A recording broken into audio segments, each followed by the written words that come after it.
ভোলাগঞ্জে সাদা পাথর বিখ্যাত হওয়ার পেছনে রয়েছে এক অপূর্ব প্রাকৃতিক সৌন্দর্য ও ঐতিহাসিক গুরুত্ব। কিছু মূল কারণ তুলে ধরছি। কেন ভোলাগঞ্জের সাদা পাথর বিখ্যাত? বাংলাদেশের সর্ববৃহৎ পাথর কোয়ারি ভোলাগঞ্জ সিলেট জেলার কোম্পানীগঞ্জ উপজেলায় অবস্থিত দেশের সবচেয়ে বড় পাথর উত্তোলন এলাকা। এখানকার ধলাই নদী ভারতীয় সীমান্তের খাসিয়া ও জৈন্তিয়া পাহাড় থেকে সাদা পাথর বয়ে আনে। অপূর্ব প্রাকৃতিক দৃশ্য। যতদূর চোখ যায় দেখা যায় সাদা পাথরের বিস্তৃতি, মাঝখানে স্বচ্ছ নীল জলরাশি, আর পেছনে মেঘালয়ের সবুজ পাহাড়। বর্ষাকালে ঝর্ণার পানি ধলাই নদীতে মিশে এক মোহনীয় দৃশ্য তৈরি করে।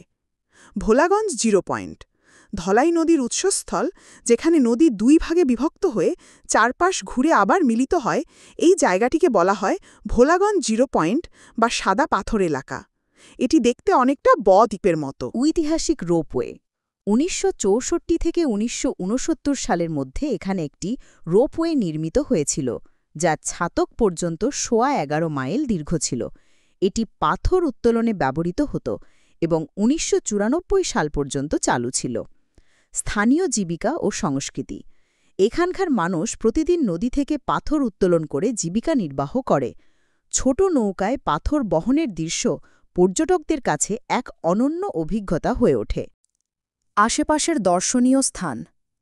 সাদা পাথরের কাছেই রয়েছে উৎমাছড়া ও তুরুংছড়া, দুইটি মনোমুগ্ধকর ঝর্ণা ও পাহাড়ি এলাকা, যা বর্ষাকালে আরও আকর্ষণীয় হয়ে